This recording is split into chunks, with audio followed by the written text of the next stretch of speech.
I didn't realize I had Sean Sun as a face. That works though.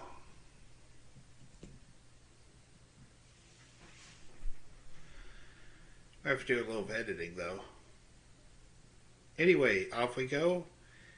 Uh, Ladies and gentlemen, this is the first ever WXO show known as Brave New World.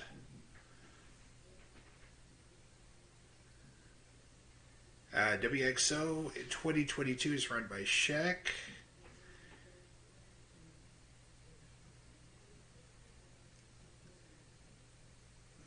And we got some names you may have heard of and a lot you haven't, but it's okay because we're going to learn.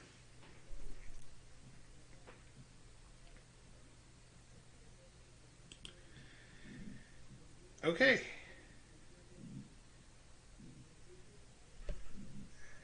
And off we go. This show is held by in front of 48 people at GPB Studios.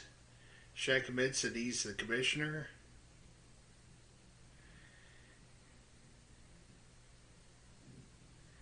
And he is able to improvise, but he ended up getting the crowd hot.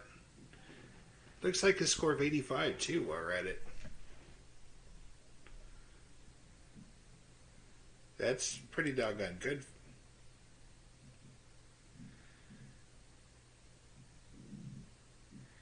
And about that had decent reaction from the crowd, but subpar wrestling. The Island Kings defeated Team Awesome in 10-13 when Sean pinned Randy Summers with a Savate kick.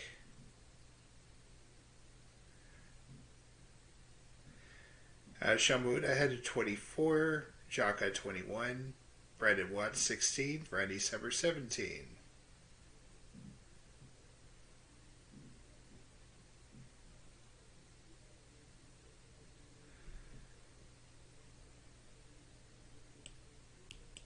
And Jaka and Randy Summers were both off their game.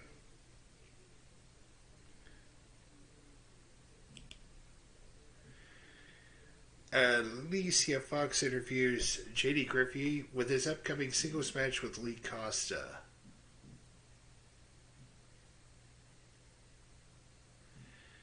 Griffey didn't do so hot without the having to improvise, but Alicia Fox performed well throughout the segment. Only a 17 though.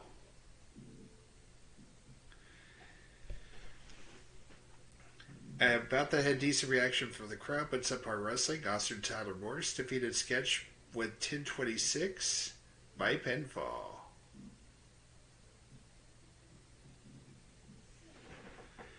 Segment only reached 19. Austin Tyler Morris had an in-ring performance of 22. Sketch had a 16.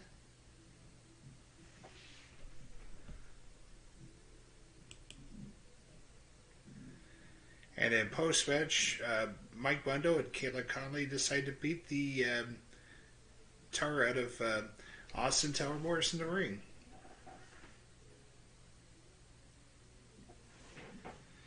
That segment gets a 25.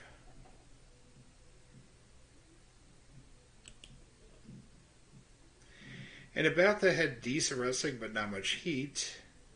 The Regal twins defeated the Backroom Boys in 9:34 when Sterling Regal submitted Cornelius Grumbles.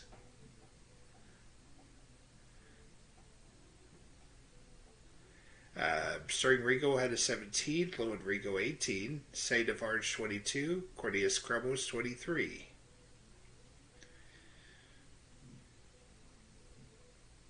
And both teams got tag team bonus for being specialists, and the segment got 22.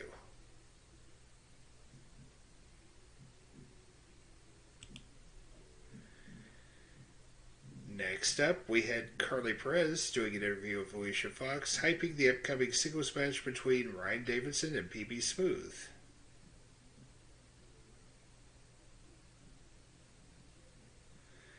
Both of them were improvised pretty good, and the segment got a 24.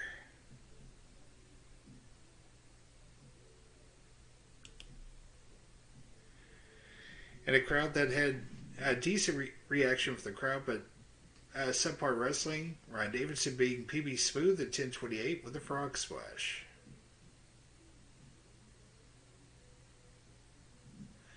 Ryan Davidson had an in-ring performance of 27. PB Smooth had an in-ring performance of 9. Segment itself got an 18.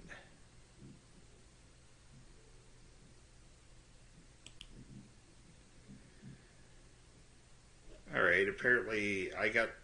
Allison tried to warn me before the match, but apparently he doesn't have the psychology to pull it off.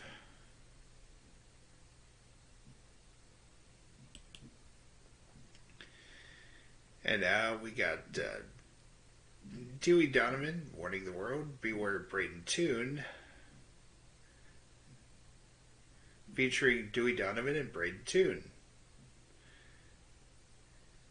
Dewey struggled with going off script. The segment itself got a 12.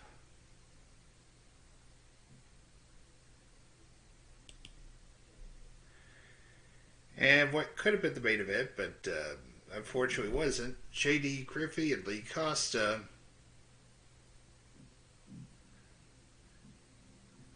J.D. Griffey prevails by pinfall in 9:43 in a bout that had subpar wrestling and little heat.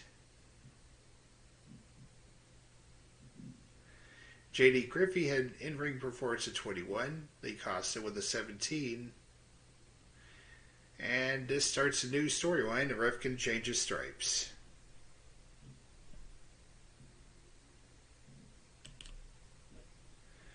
Post-match, J.D. Griffey takes his exception to Garrett Kent's reffing, insults him.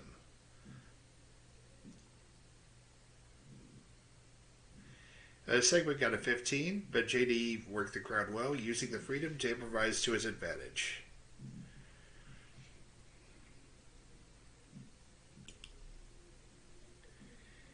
And what would prove to be the main event, Team 3T defeated Team Chaos in 9:50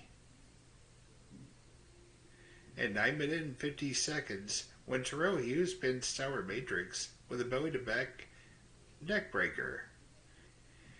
And the match itself was decent. Terrell Hughes had an in-ring performance of 18. Terrence Hughes. Terrell Hughes had an in-ring performance of 20. Logan James had a 21. Tower Matrix had a 22. And the tag team storyline advanced with a segment and gained heat.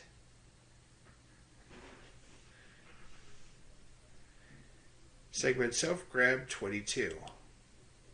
Having just picked up the victory, Team 3T celebrated in the ring. The segment rating is a 27. And that concludes the show. The overall rating was 35, and the show increased their popularity in one region.